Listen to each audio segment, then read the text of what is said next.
that poor that poor kid from the beginning, taken from his mom. I hate it. Like I mean, I think it's good storytelling, but I hate it. I hate watching. And Cad Yeah. Bane, you, O- Cad Bane. Okay, but more of also fuck that lady's neighbor Oh that yeah, ratted her out, who literally lived next door. fucking asshole. You know who he'd be great friends with? Fucking Tim from Andor. Besties, best friends.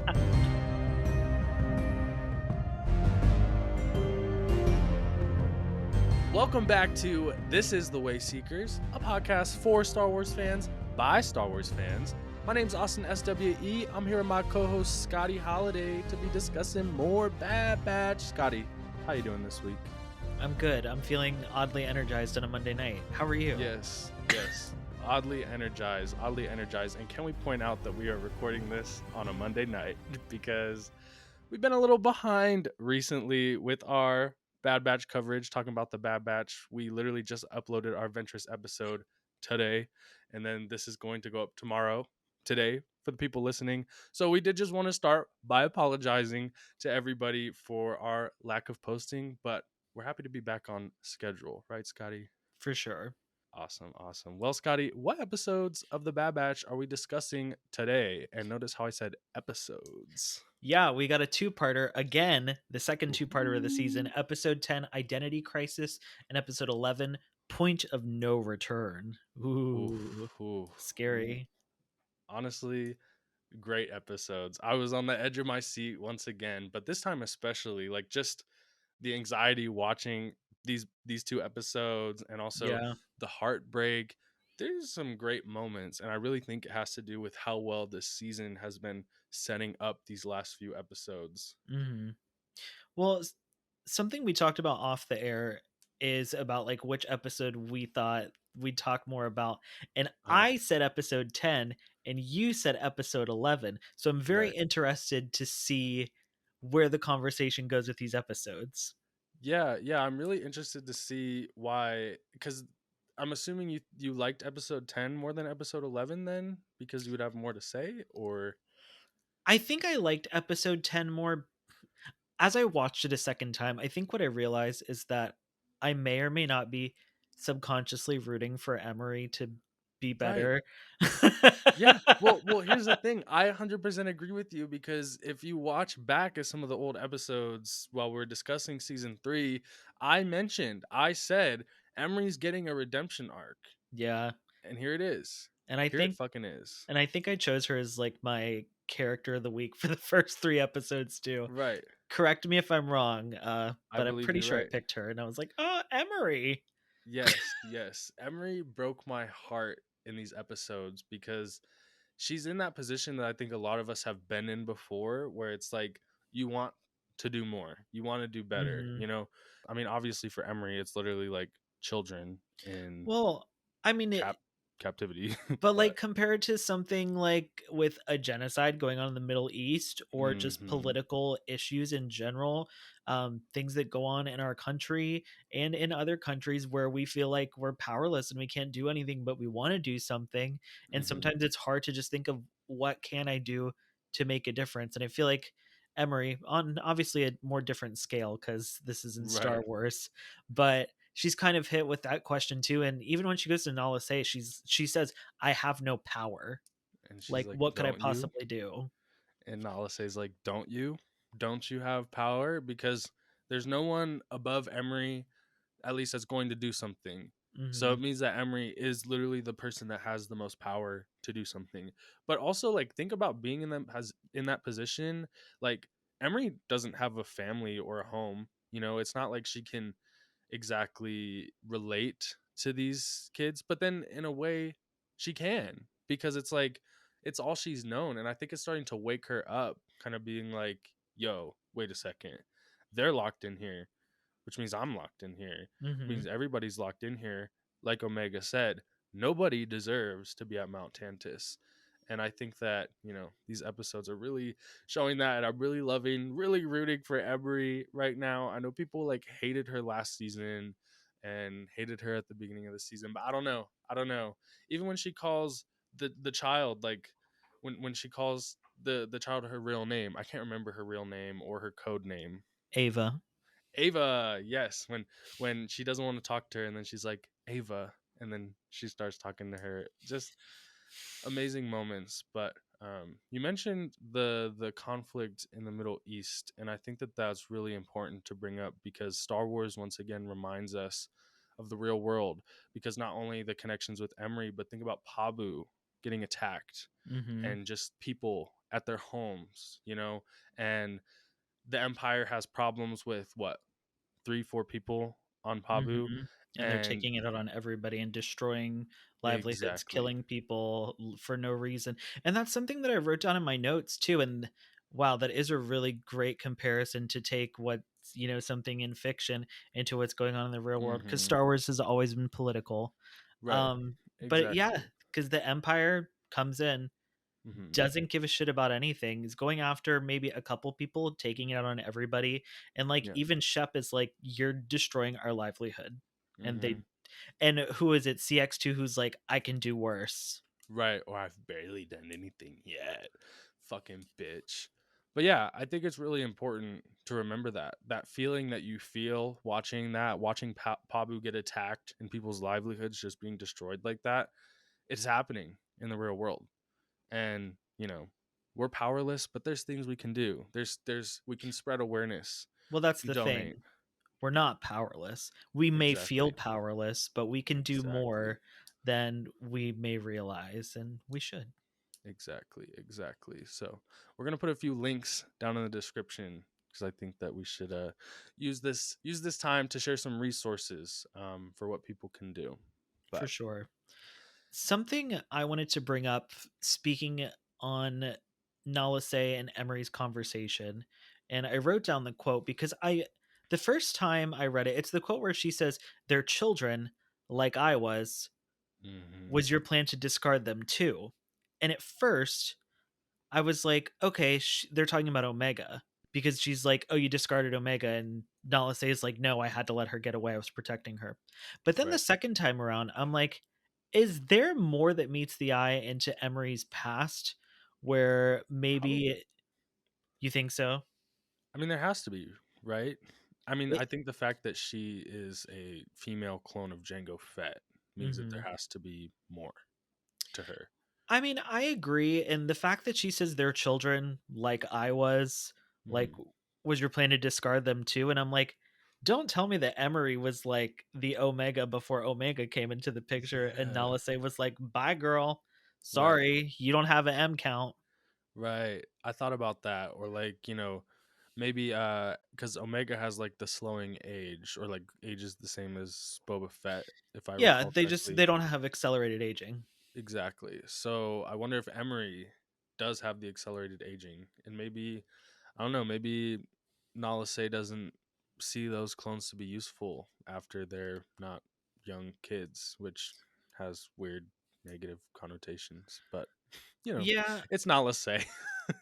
Well, and speaking of Nalase and the kids, like the fact that she was doing what she could, as she puts it, and as we learn from just Emery's short conversation with Ava, just when Hmm. she's like, "Oh, Nalase, she had said she was going to check on it for me," and she's like, "Yeah, to see when I could go home." Let me tell you, Ava was the star of episode 10 because Oh she yeah. made me cry almost 3 times. Oh yeah. Oh yeah. Same.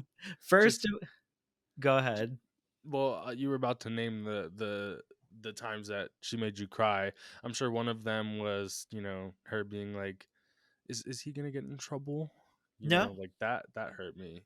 And then, well, I guess that wasn't what hurt me when I realized that it was out of Emery's control and Emery's finding out like, so what happened to him? And the droid's like, it's standard that for 2 rotations they're left out for punishment, and I'm just like, oh, I just felt like the frustration not in even left Emery. out. They're in solitary confinement. They put a Right. child in a cell, Hmm. presumably with nothing, for two Hmm. days. Right. It's just fucked up. It's fucked up how they treat all the kids in these episodes. I mean, the kids that are in confinement already, that poor that poor fucking kid from the beginning, taken from his mom. I hate it. Like I mean, I think it's good storytelling, but I hate it. I hate watching the Oh, mom get yeah. stunned. And Cad Yeah. Bane, fuck you. Fuck O you, Cad Bane. okay, but more of also fuck that lady's neighbor Oh that yeah. ratted her out, who Fucking literally bitch. lived next door. I was like, "You fucking little piece of shit." Fucking asshole. You know who he'd be great friends with? Fucking Tim from Andor. Besties. Best friends. But well, I was gonna say at least Tim had an excuse. I mean, he didn't, but Tim thought he was protecting his little girlfriend or whatever, or was like jealous. What the fuck was this person's reason? Did he just Money. think like money? He wanted Yeah, the credits true, because he's a true. piece of shit. Yeah, little fucking bitch. He's I probably an almost thought like alcoholic. He's gonna go spend it at the cantina. true. I almost thought it may have had like a deeper thing, and this might just me be reaching, but like when you see people that are like gay people against trans people, or like Mm, gay not queer, what's it called, like LGB blah blah blah, where it's like their mindset is basically, oh well, if I side with the people that are attacking trans people, they'll think me as a queer person is one of the good ones. And I yeah. almost thought that maybe it was the same situation here, where because he's an alien, and you know how the empire feels about aliens, maybe Mm, he's sitting here thinking, trying to oh get a well, little if I'm a favor. snitch, yeah, if I tell, then maybe they'll think I'm one of the good ones, Yeah. you know. I don't know. I don't know what his deal was. I really think he just wanted the money, but I like that idea that he was just trying to save his own ass because the Empire already doesn't like him because he's not a Hmm. human. Right. So I like that. But I will say, yeah, it was really, I feel like we as the audience, well, we were exposed to what was going on and what the specimens really were as Hmm. Emerie was, which it Yep. was crazy because we were kind of going through the same thing. And something I wrote down when I was taking notes on it, I was like, she just got the worst promotion in the world that she thought she really wanted. Right. I was like, when Hemlock said like, oh, research isn't continuing, she's like, let me do it, just update my codes and I can do it. Like, Right. put me in charge, put me in, coach. And he was like, Yeah. okay, immediately. And then she gets in there and she's like, this is not what I thought I was Right. signing up for. And I personally think, I mean, we already talked a little bit about Emery Redemption, but I honestly think her getting promoted by Hemlock is only going to radicalize her Yeah. against him. It's gonna And bite. It's gonna bite him in the ass, because something I just thought about while you were talking about this, and I don't know why I Mhm. didn't piece this together. This may have been obvious for people, might have been obvious for you, but Emery is getting radicalized. Meanwhile, Omega's on her way to Tantus. Who's probably going to interact with Omega once she gets to Tantus? Emery. Of course. Which means that Emery is probably going to be a huge part of how Omega escapes. And I would love that at this Yeah. point. I'm rooting for her. I don't want it to turn into a girl. I was rooting for you. We were all rooting for you. How Right. dare you? I want like I want I like a love that. yes, yes. Like that's what I Yes. want. I don't want it to be a Tyra Banks. I've never yelled at a girl like this Right. moment. But Yeah. it's going to be really interesting to see how these next few episodes play out. And Hmm. you're right, because if Omega, or not Omega, if Emery's already in charge of the kind of wing of the vault where Hmm. the M count kids are, I don't know Right. what else to call them, the M count kids. Omega's going to go right there. And Hemlock, he hasn't deleted her file out of the system. Like, Yep. all of the stuff for Omega is there, and he even says in episode 10, like, we have to prepare for her return. It's like, Yep. you don't even know where she is right now. Exactly. It's crazy. It's so funny. And speaking of Omega going back to Mount Tantus, I meant to bring this up during the Ventress episode, Hmm. but I want to talk about Omega's M count for a second, because I have a theory and I want to know your thoughts on it. Okay. Because I think that right now, everybody's assumption is that Omega has midichlorians because of some sort of science experiment, something Nalase did, clone experiment, something to do with, how she's just one of the defective clones, like the Bad Yeah. Batch. I think that's a lot of people's theories. It's kind of what Hemlock thinks, right? Because he wants Omega back at Mount Tantus for that reason, because he's trying to do what Omega's existence is, which is Yeah. a clone with midichlorians. I don't think that Omega has midichlorians because of any type of science experiment. I think that Omega naturally has midichlorians that she was gifted with by the Force when she was born, created, Mm. just like any other human or person would, any living So being would. so you could say she was born this way, baby? Yes, yes, born this way, accepted Omega. But think about it. Think about how interesting that would be because, like I said, Mhm. Hemlock thinks that Omega is going to be the key to all of this. But if she naturally has midichlorians, That's gonna fuck it all then up. is going to fuck it all up because Omega's existence isn't any type of science experiment. And I think it also is backed up a little bit by the Rise of Skywalker novel because in there they talk about Rey and she's born from a clone of Palpatine, but the clone of Palpatine doesn't have midichlorians, doesn't have the Mhm, Force, which means that neither of Rey's parents are gifted. I mean, we don't mhm. exactly know about her mom, but the assumption is she probably doesn't have a high M count either. Yeah. But in the book, it explains that Rey's power isn't because of Palpatine. It's because she was naturally gifted with the Force. The Force just gave her midichlorians, just like Mhm. it would for any living person, any living being. So it could really be the same instance here. And Nala Se, could just be protecting her because she knows that even if it was a natural occurrence, that she's still going to be tested and still going to be experimented on, which is why she realized, like, no, you gotta let her go. But I Yeah. don't know. Do you think it's possible, or are you more on the side of it's a science experiment and that's why she has midichlorians? I thought about it in the past like that she could have just been gifted when she was Mhm. created. But then the more I thought about it as you were talking, I was like, well, why would Nala say like want to protect her from being experimented on? Because that Mhm. just goes back to what Emerie was saying, like, so you only care about Omega, but you didn't care about the other kids. Right. So I'm That's like, true. I do feel like there's some wild card with Omega that the other kids don't have. And I'm not Mhm. even gonna lie, I even tried to like look at when Emery is like going through their little files in her iPad, and I Uh-huh. tried to like look to see if there was like a big difference between any of them, and it's not really. Like Right. they all look pretty in the same range. So I don't know. Yeah. I don't know. Something's different about Omega, but we don't know what. And maybe it is just that she has clone DNA, so her Yeah. DNA is genetically modified to begin with. So even if Right. she was even if she was gifted with a high midichlorian count, because she has that kind of manufactured DNA, it makes it easier to manipulate. I don't know. True. True. Not to be Yeah. like, yeah, your theory's probably wrong, bro.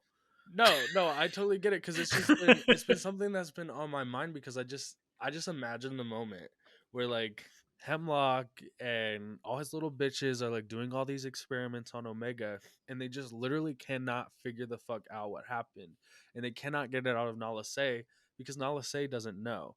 And I still do kind of think that Nala Se would protect her no matter what Yeah. because it's like I said, she realizes either way that she has midichlorians. And maybe this is something she realized after the fact, after Omega already left with the Bad Batch and was like, "Oh, no, we do need to get her out of here." But I don't know. Could go both Well, ways. I think you are onto something though, because it is alluded by Tarkin in this episode that like Huh? if yeah, literally he's Fuck ass like, Tarkin.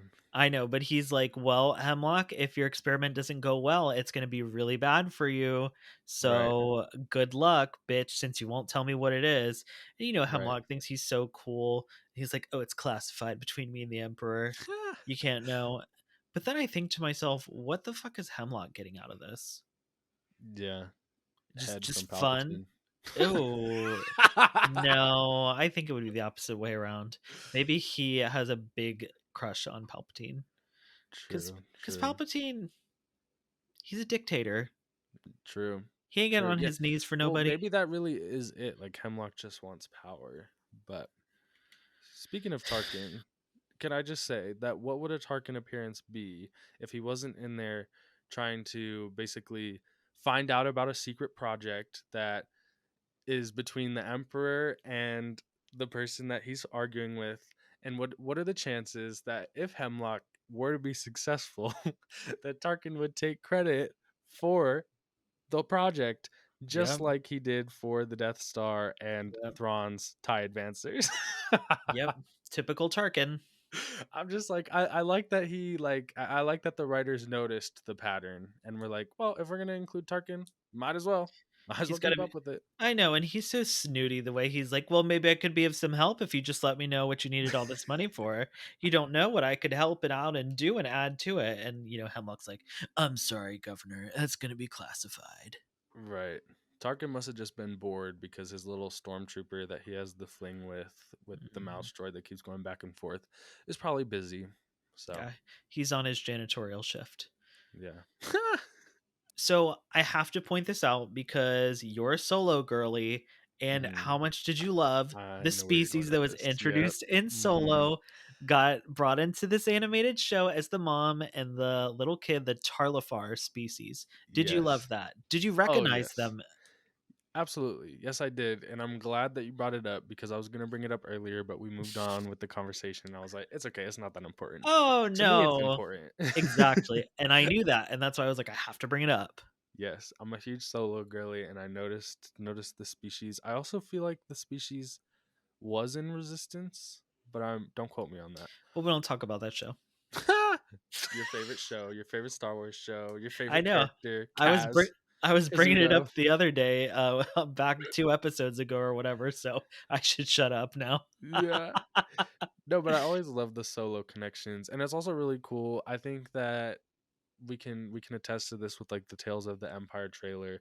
It's just cool seeing characters in the Clone Wars animation, even if they were characters that were already from animation. Seeing them in the Clone Wars animation, it's just like I don't know. It's kind of cool, like seeing how it all fits, because No, then in your I head you can agree. like piece it all together. I agree. Yeah. Oh, and one final thing that I think we should mention about this episode is Cad Bane. I think it's so funny that they like put him in the trailer and it was like, oh, we're gonna get more Cad Bane, and then he was in like 2 scenes. I know. I know. And it just I pissed me off. I literally thought to myself as I was rewatching the episode for a second time, I was like, "They just had his asset already." And we're like, Right. "We need a bounty hunter." Exactly. And they're like, "Okay, who's one that doesn't have a ton of ties to anything going on in this era?" Cad Bane. Okay, well, Yeah. let's, pull up his file and insert him Yeah. into this episode. Yeah. Uh, I agree. I think that's exactly but I exactly will it. say, I did love when he made the comment to Emerie, like, "You give away more than you think," when she was asking him Hmm. all those questions, like, "Oh, how many of these kids have you found?" And at Yeah. first, he's like, "Yeah, I'm good at my job." And then she's Hmm. like, "Where did this child come from?" And then he's Yeah. like, "Girl, Right. I Because know you could tell. exactly what you're doing. You Like, could tell.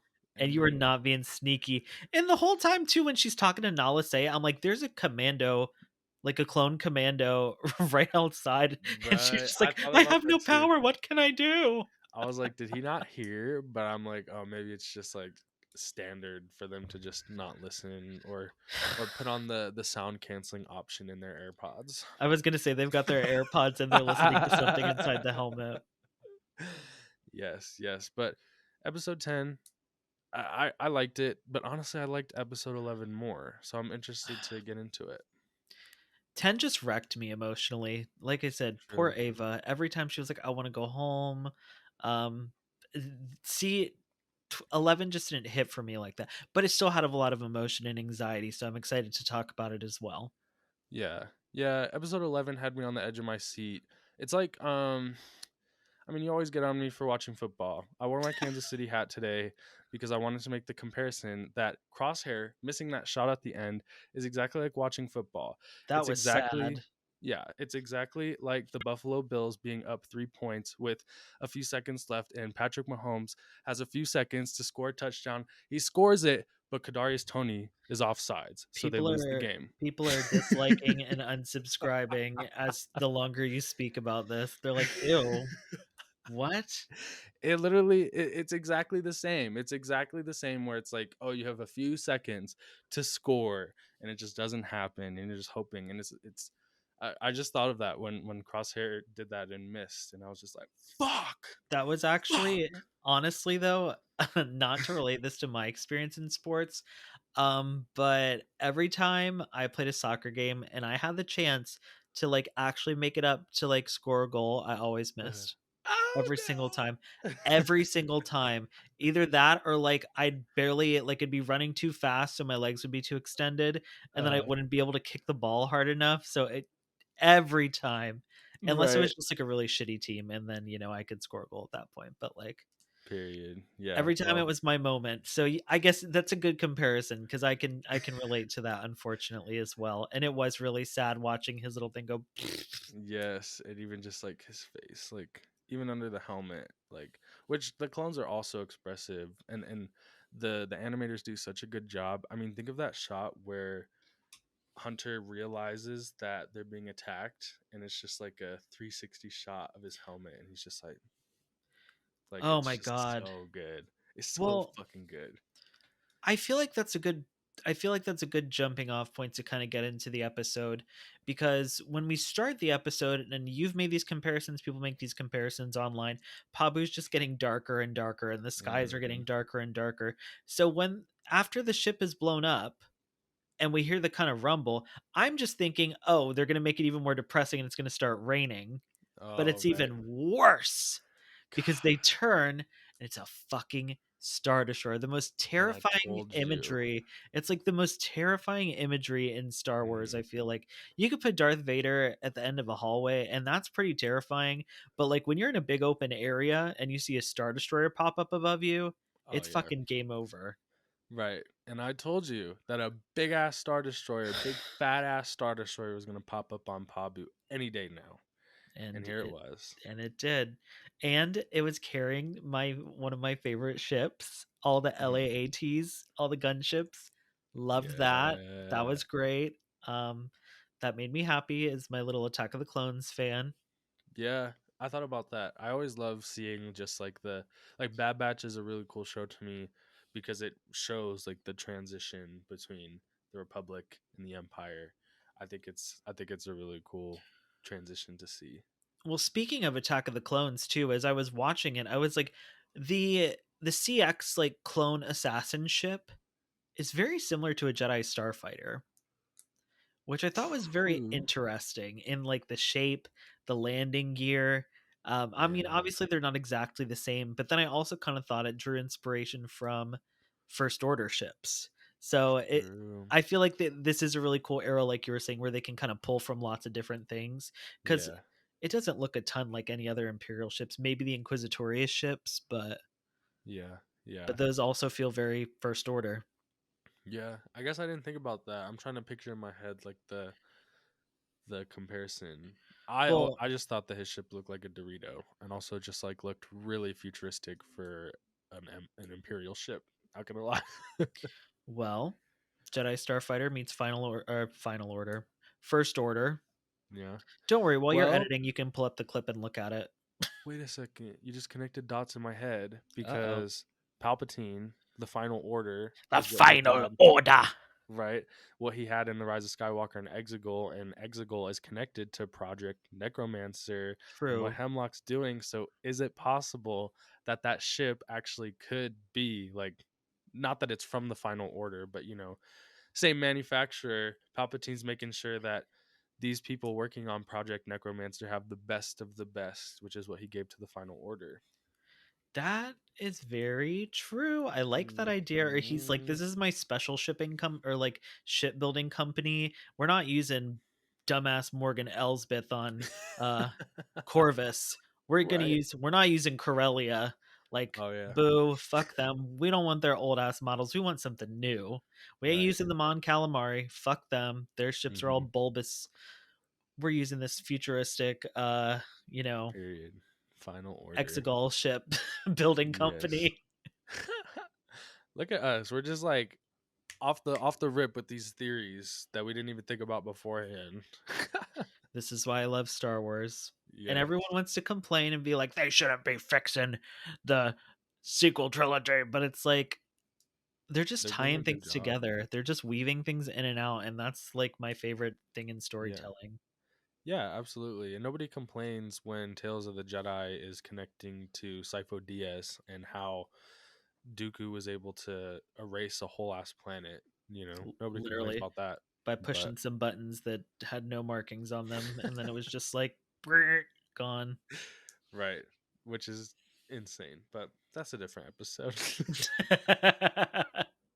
But Omega, can we talk about Omega and just like the sacrifice she made when she came out there and was like, "Stop! I surrender. Leave them alone." I was like, "Ooh, bad bitch!" I knew it Like, was coming. I mean, yeah, I knew it I was knew that's coming. exactly what she was gonna do. I was like, her Right. bitch ass is gonna surrender because she's gonna feel bad that the Yeah. Empire's taking it out on everybody on Pabu, and she's like, "It's my fault." Right. Well, yeah, I thought the same. Like when, like even before it happened, I'm like, Omega, why don't you just like go surrender yourself, and then they'll like follow you or whatever, or I don't know. But Omega leaving and escaping, do you think Well, I that wouldn't it's call it escaping. escaping, being taken, whatever the fuck you want to call it? Do you think that Omega has something else on her, like another tracker or something? Because when she took off her hat at the end, I really thought that they were about to show something inside her hat. I did think the second time around, after they found the one tracker, they Uh, stopped scanning her. So, like, exactly. she could easily have one in her boot. Yeah. Ew, Yeah, I not don't know. CX2 either. Ooh, he'd be so creepy. I fucking hate that dude. Me too. Fucking asshole. And do you think it's still possible that he is some like I don't know, I just feel like I know people keep saying like, "Oh, he's just a new character. Give it up, give it up." And I agree, and I don't mind if he's a new character. I'm not going to sit here and like let that ruin the show for me. But they put a lot of importance on him, way more than CX1. And the Okay. fact that we haven't seen him without the mask is really there's got to be something, right? So here's the thing. There's multiple lines this episode where he sounds exactly like Crosshair. Like inflections Yes, he exactly the does not same. sound like Django Fett. And okay, well, neither do any of them. But True. But you know what and I mean? Like he doesn't sound like he has just a yes, normal he's got average that kind tone of like voice. like Yeah. when he says like I've got eyes on the target, he's got that kind of like growly almost like it's like a lethargic, I guess lethargic and pointed are kind of antonyms, but whatever. Right. It's a weird mix of the two, and it sounded just like Crosshair multiple times in the episode. And I will say, I think it's during episode 10 where, or no, maybe it is episode 11. During one of the episodes, Hemlock is uh, looking into a tank, and I think it's 10. But yeah. and if you look at his data pad, it has one of the CX clone assassins on it. Yes. Yes, it does. And you know, when we originally saw, even in the trailer, and we saw a shot of one of the CX people coming out of whatever that little room is, Hmm. um, so there's some weird conditioning that goes on in that room, and Yes. there's some kind of tank that these clones go in for this reconditioning, and it's purposefully not revealed what he's looking at. We are inside the Yes. tank looking at Hemlock. Hemlock is looking into, and I don't even know if it's like a tank. It's almost like a stasis type thing, I feel like. Yeah, like an Um, incubator or some or maybe shit. it's like one of the cool back to tanks they have where like the walls go down and and the water Right. just like dissolves in a drain at the bottom, which I love those the best. Those just look the coolest. But there was some Yeah. like kind of bubbly sounding, there's lots of like hissing and smoking, and I'm like, what is in there? And then I thought, is that where the CX clone people come from? Right. I think so because like the obvious answer, well, I don't know how obvious it is. If you have the full context of like Rise of Skywalker and everything, I feel like it's pretty obvious that it would be like a Palpatine clone or Snoke or some shit, right? But I do like you said on his data pad, it's one of the CX clones. It has to be something. I know people, I talked about how I feel like it's if it is somebody I want it to be Crosshair, like not not I want it to be a clone of Crosshair. I hate the idea that the Crosshair we're seeing now is like the clone. I would rather it Yeah. be vice versa, where it's CX is the clone of Crosshair. But people brought up, well, the whole reason that they need Omega and Boba Fett is because they can't clone Jango Fett clones. And I'm like, yeah, they did establish that, but they also established that they can't clone midichlorians, and now Omega has the Force. So Yeah, and on top of that, technology is developing. they haven't tried to clone one of the defective clones either. Exactly. Exactly. So, But I know like anybody who mentions tech kind of gets like dragged. And I get it, like we let Tech be dead. But I mean, there still is like a possibility that it is a clone of Tech or it is Tech, especially because there's some good foreshadowing there with like Tech's goggles being left on Pabu. Well, you bringing that up, something that I thought was, not only was it kind of a final resting place for Tech by leaving the goggles there, but also with Omega leaving her Tuca doll there, it was like a sign of her Mm-hmm. and her maturity, which we see later in the Yeah, episode. It's like she's saying goodbye to, I don't want to say her her childish girlfriend. ways. Oh, That too. oops.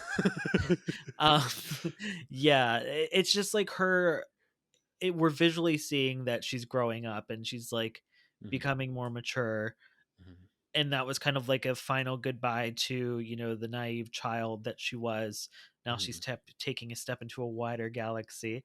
um Yeah, and she does make that adult decision later in the episode, and she even like cuts Crosshair down and is like, it's my choice, yeah. and that shuts him up.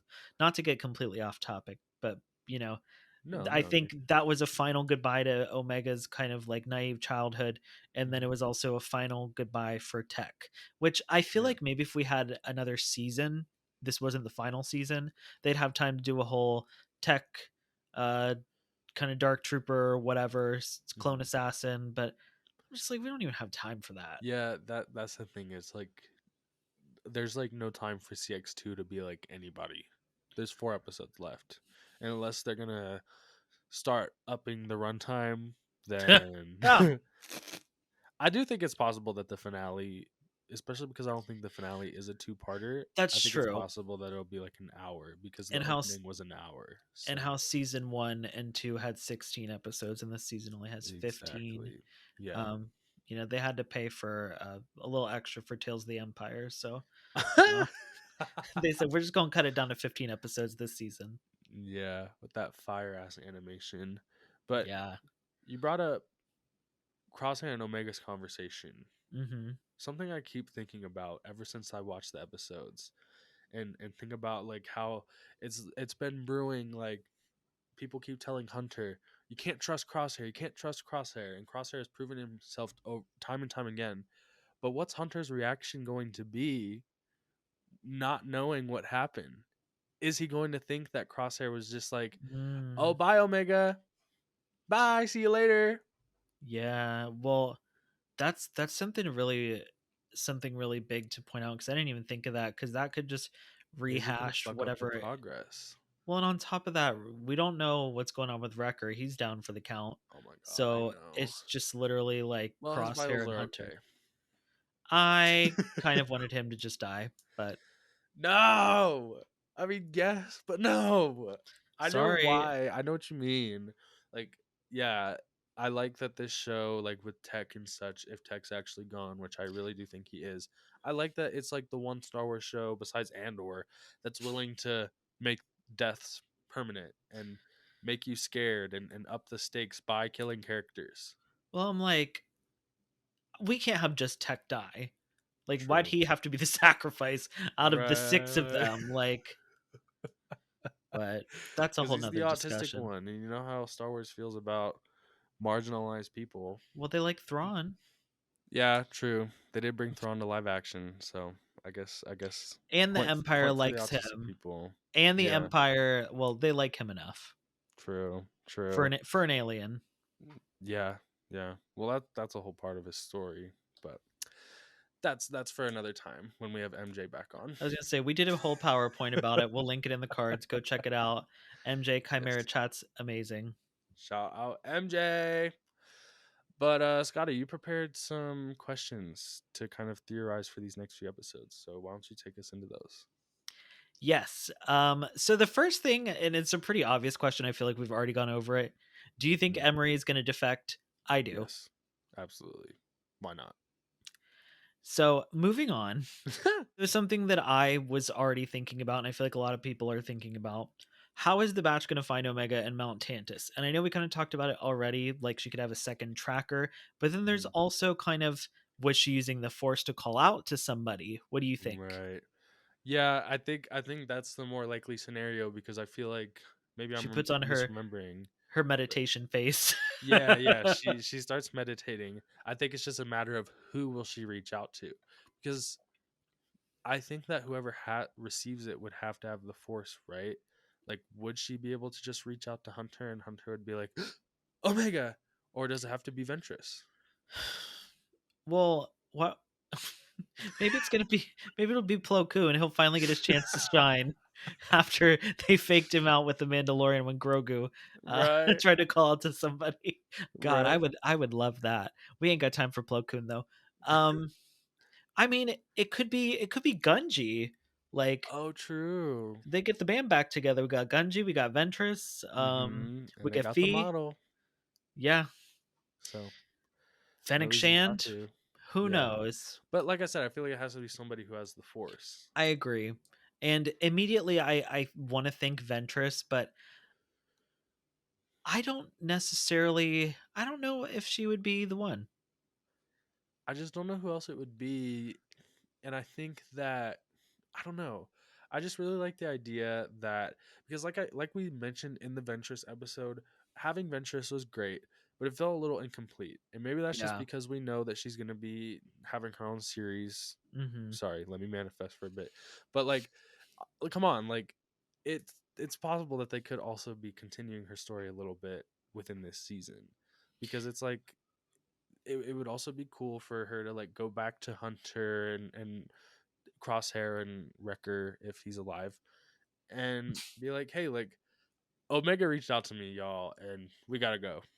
Well, that's something we had talked about, and when we talked about the Ventress episode, is Hunter needing some kind of epiphany to trust Ventress because he Hmm. never had the chance to. So if Ventress, if Omega does reach out and Ventress hears her call, like, and she would be the one going to the batch to be like, I know how to get to Omega.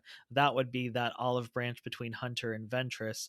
And not only that, but it would give Ventress a really big hero moment, which that I would really love. And Yeah, see, the Ventress episode didn't make me cry, but giving her a big hero moment, I would cry. yeah, and like also we need somebody with a lightsaber at the Mount Tantus Narkina 5 escape. To fuck it up. Yes, Who's gonna absolutely. slash open those stupid tanks in the vault? Yes, and I hope that she beheads Hemlock. Oh, not and my parents, the Bad Batch. I don't know. I think parents might be okay with that one. I think everybody Parents, I think the Bad everybody is Batch okay. beheading. But yeah. Do you have another question, or was that it? Well, I mean, we kind of talked about it already, but like, what do you think's gonna happen with Wrecker? Is he gonna die? Is he gonna be okay? I Is he think gonna be that in a horrible neck brace again, like at the end of oh season god. 2? I think that no matter what, it's gonna be fucked up, Wrecker! because Crosshair and Hunter aren't going to want to leave without Wrecker, but he's also going to be a huge liability. And The he's Empire's on big. Pabu. Yeah, they're not going to be able to carry his ass. How are they gonna get off Pabu? The Marauder's blown up. True, and they blew up even the boats. I was like, what? Why you had to blow up their boats? What the fuck are they gonna do with the boats? I guess I guess Ventress is gonna have to come pick him up in her kind of And her B-wing ugly ship ass ship. that Yeah, makes cool noises. The noises are cool. true. The ship design is ugly. Maybe our good friend Shep and his daughter Liana, who finally appeared in this episode, Oh yeah, will have like a fancy ship that it comes out of the core of the island into their cool tower. true. Shout out to Shep.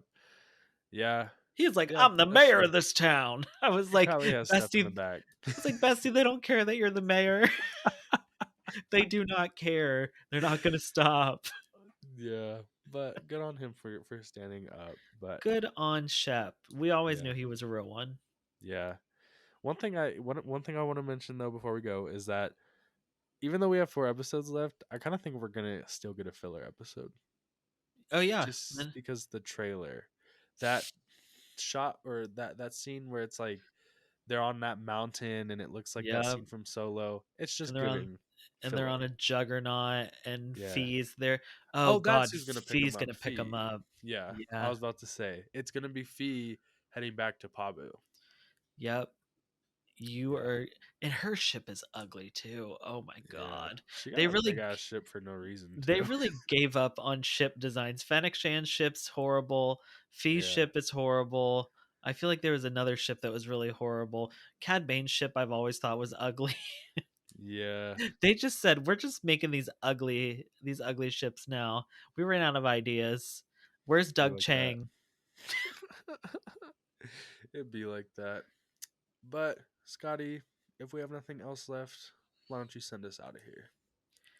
As always, make sure to follow us on social media at Wayseekerspod so you never miss an episode or any of our Bad Batch coverage. Thank you all so much for watching, and may the force be with you always. We're back on track, bitches.